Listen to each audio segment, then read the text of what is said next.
Bangle ಸತಿಗೆ ಹೃದಯ ಗಲ್ ಅನ್ನೋ time ಬಂತು ಎಂದು ಹೊಸ ಹಾಡು ಬಿಡುಗಡೆಗೆ ಸಜ್ಜಾಗಿದ್ದ ನಟ ಯುವರಾಜ್ ಕುಮಾರ್ ನಟಿಸಿರುವ ಎಕ್ಕ ಸಿನಿಮಾ ಟೀಮ್ಗೆ ಬ್ರೇಕ್ ಬಿದ್ದಿದೆ. ಇತ್ತೀಚೆಗೆ ಈ ವಿಡಿಯೋ ಸಾಂಗ್ ಬಿಡುಗಡೆ ಮಾಡಬೇಕಿತ್ತು. ಅಷ್ಟರಲ್ಲಿ ಯುವ ನಟರಾಜ್ ಕುಮಾರ್ ಅವರು ವಿಶ್ವದಾದ್ಯಂತ ಹಾಡಿನ ಬಿಡುಗಡೆ ಮುಂದೂಡಿಕೆ ಬಗ್ಗೆ ವಿವರಣೆ ನೀಡಿ ಪೋಸ್ಟ್ ಮಾಡಿದ್ದಾರೆ. ನಿಗದಿಯಂತೆ ಎಲ್ಲವೂ ನಡೆದಿದ್ರೆ ಇಂದು ಎಕ್ಕ ಸಿನಿಮಾದ ಆನಂದ್ ವಿಡಿಯೋ ಯೂಟ್ಯೂಬ್ ಚಾನೆಲ್ನಲ್ಲಿ ಬಿಡುಗಡೆ ಆಗಬೇಕಿತ್ತು. ಆದರೆ ಬೆಂಗಳೂರಿನಲ್ಲಿ ಆರ್ಸಿಬಿ ಗೆಲುವಿನ ಸಂಭ್ರಮಾಚರಣೆ ವೇಳೆ ಕಾಲ್ತುಳಿತ ಸಂಭವಿಸಿ ಸಾವಾಗಿದೆ. ಈ ಕಾರಣಕ್ಕೆ ಹಾಡು ಬಿಡುಗಡೆ ಮಾಡುವುದನ್ನು ಮುಂದೂಡಲಾಗಿದೆ. ಈ ಕುರಿತು ಅಪ್ಡೇಟ್ ಹಂಚಿಕೊಂಡಿರುವ ನಟ ಯುವರಾಜ್ ಕುಮಾರ್ ಅವರು ಸಂತ್ರಸ್ತರ ಕುಟುಂಬಗಳ ಕುರಿತು ಪ್ರತಿಕ್ರಿಯಿಸಿ ಪೋಸ್ಟ್ ಹಂಚಿಕೊಂಡಿದ್ದಾರೆ. ಪ್ರತಿ ದುರಂತಗಳು ಸಂಭವಿಸುವುದಕ್ಕೂ ಮುನ್ನ ಸುಂದರವಾಗಿಯೇ ಇರುತ್ತವೆ. ಸುಂದರ ಕ್ಷಣಗಳನ್ನು ಸಂಭ್ರಮಿಸುವ ಸಮಯದಲ್ಲಿ ಘೋರ ದುರಂತ ನಡೆದಿದೆ. ನೊಂದವರ ದುಃಖದಲ್ಲಿ ನಾವು ಭಾಗಿಯಾಗಿದ್ದೇವೆ. ನಮ್ಮದೊಂದು ಸಣ್ಣ ಸಂಭ್ರಮ ಮುಂದೂಡಿದ್ದೇವೆ ಎಂದು ನಟ ಯುವರಾಜ್ ಕುಮಾರ್ ಹೇಳಿದ್ದಾರೆ. ಈ ಮೂಲಕ ಕಾಲ್ತುಳಿತದ ಘಟನೆಯಲ್ಲಿ ಮೃತಪಟ್ಟ 11 ಮಂದಿ ಕುಟುಂಬಕ್ಕೆ ಸಾಂತ್ವನ ಹೇಳುವ ಕೆಲಸ ಮಾಡಿದ್ದಾರೆ. ಕಮಲ್ ಹಾಸನ್ ಅಭಿನಯದ ತಗ್ ಲೈಫ್ ಸಿನಿಮಾ ಮಕಾಡೆ ಮಲಗಿದೆ. ತಮಿಳುನಾಡಿನಲ್ಲೇ ಈ ಸಿನಿಮಾಗೆ ತೀವ್ರ ನೆಗೆಟಿವ್ ಪ್ರತಿಕ್ರಿಯೆ ಸಿಕ್ಕಿದೆ. ಲೆಜೆಂಡರಿ ಮಣಿರತ್ನಂ ನಿರ್ದೇಶನದ ತಗ್ ಲೈಫ್ ಇಷ್ಟೊಂದು ನಕಾರಾತ್ಮಕ ಪ್ರತಿಕ್ರಿಯೆ ಪಡೆದುಕೊಳ್ಳುತ್ತದೆ ಎಂದು ಯಾರೂ ಕೂಡ ನಿರೀಕ್ಷೆ ಮಾಡಿರಲಿಲ್ಲ. ಈ ಮಧ್ಯೆ ಸಾಮಾಜಿಕ ಜಾಲತಾಣದಲ್ಲಿ ಜಯಂ ರವಿ ಮತ್ತು ದುಲ್ಕರ್ ಸಲ್ಮಾನ್ ಅವರು ಟ್ರೆಂಡ್ ಆಗಿದ್ದಾರೆ. ಇವರಿಬ್ರು ಗ್ರೇಟ್ ಎಸ್ಕೇಪ್ ಎಂದೆಲ್ಲ ಕಮೆಂಟ್ ಮಾಡಲಾಗ್ತಿದೆ. ಅಷ್ಟಕ್ಕೂ ಆಗಿದ್ದೇನು ಅಂದ್ರೆ ತಗ್ ಲೈಫ್ ಸಿನಿಮಾದಲ್ಲಿ ಜಯಂ ರವಿ ಮತ್ತು ದುಲ್ಕರ್ ಸಲ್ಮಾನ್ ಕೂಡ ನಟಿಸಬೇಕಾಗಿತ್ತು. ಆದ್ರೆ ಅದು ಕೊನೆ ಕ್ಷಣದಲ್ಲಿ ಬದಲಾಯಿತು. ಈ ಸಿನಿಮಾದಲ್ಲಿ ಅಮರನ್ ಅನ್ನೋ ಒಂದು ಪಾತ್ರವಿದೆ. ಅದನ್ನ ನಟ ಸಿಂಬು ನಿಭಾಯಿಸಿದ್ದಾರೆ. ಅದನ್ನು ಆರಂಭದಲ್ಲಿ ದುಲ್ಕರ್ ಸಲ್ಮಾನ್ ಮಾಡಬೇಕಿತ್ತು. ಆದರೆ ಕಾರಣಾಂತರಗಳಿಂದ ದುಲ್ಕರ್ ಸಲ್ಮಾನ್ ಅದನ್ನ ಮಾಡಲಿಲ್ಲ. ಆ ಬಳಿಕ ಆ ಜಾಗಕ್ಕೆ ಸಿಂಬು ಬಂದರು. ಇನ್ನು ದುಲ್ಕರ್ ತಗ್ ಲೈಫ್ನಿಂದ ಹೊರಬಂದ ಮೇಲೆ ಲಕ್ಕಿ ಭಾಸ್ಕರ್ ಸಿನಿಮಾ ಮಾಡಿದ್ರು. ಆ ಚಿತ್ರ ದೊಡ್ಡ ಮಟ್ಟದಲ್ಲಿ ಹಿಟ್ ಎನಿಸ್ಕೊಂಡಿತ್ತು. ಇನ್ನು ತಗ್ ಲೈಫ್ ಸಿನಿಮಾದಲ್ಲಿ ನಟ ಜಯಂ ರವಿ ಅವರು ಇನ್ಸ್ಪೆಕ್ಟರ್ ಜಯಕುಮಾರ್ ರೋಯಪ್ಪ ಎಂಬ ಪಾತ್ರವನ್ನು ಮಾಡಬೇಕಿತ್ತು. ಕೊನೆ ಕ್ಷಣದಲ್ಲಿ ಅವರು ಅದನ್ನು ರಿಜೆಕ್ಟ್ ಮಾಡಿದ್ರು.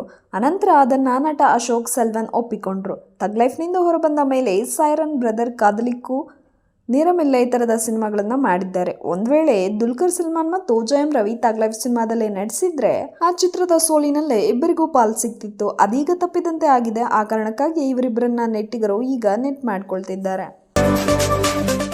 ಇತ್ತೀಚೆಗೆ ನಡೆದ ತಗ್ ಲೈಫ್ ಆಡಿಯೋ ಬಿಡುಗಡೆ ಸಮಾರಂಭದಲ್ಲಿ ಕನ್ನಡ ತಮಿಳಿನಿಂದ ಹುಟ್ಟಿದೆ ಎಂಬ ನಟ ಕಮಲ್ ಹಾಸನ್ ಅವರ ವಿವಾದಾತ್ಮಕ ಹೇಳಿಕೆಯ ಬಗ್ಗೆ ತೆಲುಗು ನಟ ರಾಣಾ ದಗ್ಗುಬಾಟಿ ಪ್ರತಿಕ್ರಿಯಿಸಿದ್ದಾರೆ. ಇತ್ತೀಚೆಗೆ ಮಾತನಾಡಿದ ಅವರು, ಸಾಮಾಜಿಕ ಜಾಲತಾಣಗಳಲ್ಲಿನ ಟೀಕೆಗಳು ಇಂತಹ ವಿವಾದಗಳಲ್ಲಿ ಪಾತ್ರವಹಿಸುತ್ತಿವೆ ಎಂದು ಸೂಚಿಸಿದ್ದರು. ಸಾಮಾಜಿಕ ಮಾಧ್ಯಮವು ಅಭಿಪ್ರಾಯ ವ್ಯಕ್ತಪಡಿಸುವ ಸ್ಥಳವಾಗಿದೆ. ಈ ಹಿಂದೆ ನಿಮಗೆ ಅದು ಇರಲಿಲ್ಲ. ಆದರೆ ಈಗ ಯಾವುದೇ ವಿಷಯ ಬಹುಬೇಗ ಭಾವನಾತ್ಮಕ ಮತ್ತು ರಾಜಕೀಯವಾಗಿ ಮಾರ್ಪಡುತ್ತದೆ ಎಂದು ರಾಣಾ ಹೇಳಿದರು. ತಗ್ ಲೈಫ್ ಕಾರ್ಯಕ್ರಮದಲ್ಲಿ ಕಮಲ್ ಹಾಸನ್ ನೀಡಿದ ಹೇಳಿಕೆಯ ನಂತರ ಕರ್ನಾಟಕದಿಂದ ಸಾಕಷ್ಟು ಟೀಕೆಗಳು ಕೇಳಿಬಂದವು. ನಟ ಶಿವರಾಜ್ ಕುಮಾರ್ ಮೇಲಿನ ಪ್ರೀತಿಯಿಂದ ಈ ಹೇಳಿಕೆ ನೀಡಿದ್ದೇನೆ. ಕನ್ನಡಕ್ಕೆ ನಿರ್ವಿವಾದದ ಪರಂಪರೆ ಇದೆ ಎಂದು ನಟ ನಂತರ ಸ್ಪಷ್ಟಪಡಿಸಿದರು. ಕರ್ನಾಟಕ ಚಲನಚಿತ್ರ ವಾಣಿಜ್ಯ ಮಂಡಳಿ ಮತ್ತು ರಾಜ್ಯ ಹೈಕೋರ್ಟ್ ತಗ್ ಲೈಫ್ ಚಿತ್ರ ಬಿಡುಗಡೆಯನ್ನು ತಡೆದಿದೆ. ಜೂನ್ 10ರಂದು ಕಮಲ್ ಕೆಎಫ್ಸಿಸಿ ಜೊತೆ ಈ ವಿಷಯದ ಬಗ್ಗೆ ಚರ್ಚಿಸಲಿದ್ದಾರೆ. ನಟರು ಅಂತಹ ಸಂದರ್ಭಗಳನ್ನು ಹೇಗೆ ಎದುರಿಸಬೇಕು ಎಂಬುದರ ಕುರಿತು ಮಾತನಾಡಿದ ಬಾಹುಬಲಿ ತಾರೆ, ಸಾರ್ವಜನಿಕರು ಮತ್ತು ಮಾಧ್ಯಮಗಳು ನಟರು ಮಾದರಿಗಳಾಗಿ ವರ್ತಿಸಬೇಕು ಅಥವಾ ಸಮಾಜದಲ್ಲಿ ಜನರು ಹೇಗೆ ವರ್ತಿಸಬೇಕು ಎಂಬುದರ ಕುರಿತು ಮಾರ್ಗದರ್ಶನ ನೀಡಬೇಕು ಎಂದು ನಿರೀಕ್ಷಿಸಬಾರದೆಂದು ಹೇಳಿದರು. ಕನ್ನಡದ ನಟ ಮಡೆನೂರು ಮನು ಅವರು ಅತ್ಯಾಚಾರ ಆರೋಪದಲ್ಲಿ ಜೈಲು ಸೇರಿದ್ರು. ಇಷ್ಟು ದಿನ ನ್ಯಾಯಾಂಗ ಬಂಧನದಲ್ಲಿ ಇದ್ದ ಅವರಿಗೆ ಈಗ ಸಣ್ಣ ರಿಲೀಫ್ ಸಿಕ್ಕಿದೆ. ಮಡೆನೂರು ಮನು ಅವರಿಗೆ ಈ ಕೇಸ್ನಲ್ಲಿ ಜಾಮೀನು ನೀಡಲಾಗಿದೆ. ಜಾಮೀನು ಸಿಕ್ಕಿರುವ ಹಿನ್ನೆಲೆಯಲ್ಲಿ ಅವರು ಇಂದು ಪರಪ್ಪನ ಅಗ್ರಹಾರ ಜೈಲಿನಿಂದ ಬಿಡುಗಡೆ ಆಗಲಿದ್ದಾರೆ. ಕುಲದಲ್ಲಿ ಕೀಳ್ಯಾವುದೋ ಸಿನಿಮಾದಲ್ಲಿ ಮಡೆನೂರು ಮನು ಹೀರೋ ಆಗಿ ನಟಿಸಿದ್ದಾರೆ. ಆದರೆ ಸಿನಿಮಾ ಬಿಡುಗಡೆಗೆ 1 ದಿನ ಇರುವಾಗ ಅವರು ಅರೆಸ್ಟ್ ಆಗಿದ್ರು. ಕಿರುತೆರೆಯ ಕಾಮಿಡಿ ಕಿಲಾಡಿಗಳು ರಿಯಾಲಿಟಿ ಶೋ ಮೂಲಕ ಮಡೆನೂರು ಮನು ಅವರು ಗುರುತಿಸಿಕೊಂಡ್ರು. ಬಳಿಕ ಅವರು ಸಿನಿಮಾ ಹೀರೋ ಆಗುವ ಕನಸು ಕಂಡ್ರು. ಕುಲದಲ್ಲಿ ಕೀಳ್ಯಾವುದೋ ಸಿನಿಮಾ ಮೂಲಕ ಆ ಕನಸು ನನಸು ಮಾಡಿಕೊಂಡ್ರು. ಆ ಚಿತ್ರಕ್ಕಾಗಿ ಅವರು ಸಾಕಷ್ಟು ಸಮಯ ಮೀಸಲಿಟ್ಟಿದ್ರು. ಆದರೆ ಚಿತ್ರದ ಬಿಡುಗಡೆ ಹೊಸ್ತಿನಲ್ಲೇ ವಿವಾದ ಮಾಡಿಕೊಂಡ್ರು. ಸಹ ನಟಿ ಹಾಗೂ ಸ್ನೇಹಿತೆ ಆಗಿದ್ದ ಮಹಿಳೆಯ ಜೊತೆ ಮಡೆನೂರು ಮನು ಆಪ್ತವಾಗಿದ್ರು. ಆಕೆಯ ಮೇಲೆ ಲೈಂಗಿಕ ದೌರ್ಜನ್ಯ ನಡೆಸಿದ್ದಾರೆ ಹಾಗೂ ಜೀವ ಬೆದರಿಕೆ ಹಾಕಿದ್ದಾರೆ ಎಂಬ ಆರೋಪ ಎದುರಾಯಿತು. ಮಹಿಳೆ ನೀಡಿದ ದೂರಿನ ಮೇರೆಗೆ ಮಡೆನೂರು ಮನು ಅವರನ್ನು ಪೊಲೀಸರು ಅರೆಸ್ಟ್ ಮಾಡಿದ್ರು. ಬಳಿಕ ಅವರನ್ನು ನ್ಯಾಯಾಂಗ ಬಂಧನಕ್ಕೆ ಒಪ್ಪಿಸಲಾಗಿತ್ತು. ಅಗ್ನಿಸಾಕ್ಷಿ ಸೀತಾರಾಮ ಧಾರಾವಾಹಿ ಮೂಲಕ ಮನೆ ಮಾತಾದ ನಟಿ ವೈಷ್ಣವಿ ಗೌಡ ಅವರು ಹಸೆಮಣೆ ಏರಿದ್ದಾರೆ. ಬಹಳ ಗ್ರ್ಯಾಂಡ್ ಆಗಿ ಅವರ ಮದುವೆ ನೆರವೇರಿದೆ. ಮದುವೆಯ ಫೋಟೋಗಳು ವೈರಲ್ ಆಗಿವೆ. ಫ್ಯಾನ್ಸ್ ಅಭಿನಂದನೆ ತಿಳಿಸುತ್ತಿದ್ದಾರೆ. ವೈಷ್ಣವಿ ಗೌಡ ಅವರು ಮದುವೆ ಆಗಿರುವ ಹುಡುಗನ ಹೆಸರು ಅನ್ಕುಲ್ ಮಿಶ್ರಾ. ಏರ್ಫೋರ್ಸ್ ಆಫೀಸರ್ ಆಗಿ ಅವರು ಕೆಲಸ ಮಾಡುತ್ತಿದ್ದಾರೆ. ಅನ್ಕುಲ್ ಮಿಶ್ರಾ ಮತ್ತು ವೈಷ್ಣವಿ ಗೌಡ ಅವರದ್ದು ಲವ್ ಮ್ಯಾರೇಜ್ ಅಲ್ಲ, ಅಪ್ಪಟ ಅರೇಂಜ್ ಮ್ಯಾರೇಜ್. ಅಮೂಲ್ಯ, ವಿಜಯ್ ಸೂರ್ಯ, ನಿವೇದಿತಾ ಗೌಡ, ಅಲೋಕ್ ಕಾರುಣ್ಯರ ಮುಂತಾದ ಸೆಲೆಬ್ರಿಟಿಗಳು ಈ ಮದುವೆಗೆ ಹಾಜರಿಯಾಗಿದ್ದಾರೆ.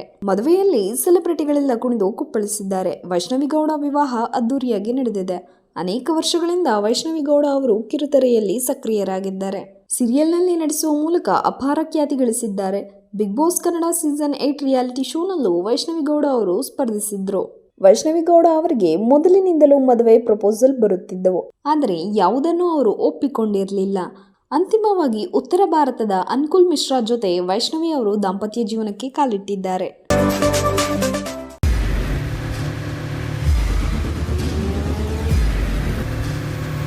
ಪ್ರಜಾಮಾರ್ಗ ನ್ಯೂಸ್, ಇದು ಜನಸಾಮಾನ್ಯರ ಧ್ವನಿ. ನಮಸ್ಕಾರ. ನೀವು ನೋಡ್ತಾ ಇದ್ದೀರಾ ಪ್ರಜಾಮಾರ್ಗ ನ್ಯೂಸ್. ರಾಷ್ಟ್ರದ ರಾಜ್ಯದ ರಾಜಕೀಯದ ಬಗ್ಗೆ ಹೆಚ್ಚಿನ ಸಿನಿಮಾ ಅಪ್ಡೇಟ್ಗಳಿಗಾಗಿ ಫಸ್ಟ್ ಲೈಕ್ ಮಾಡಿ, ಸಬ್ಸ್ಕ್ರೈಬ್ ಆಗಿ, ಹಾಗೆ ಫಾಲೋ ಕೂಡ ಮಾಡಬೇಕು.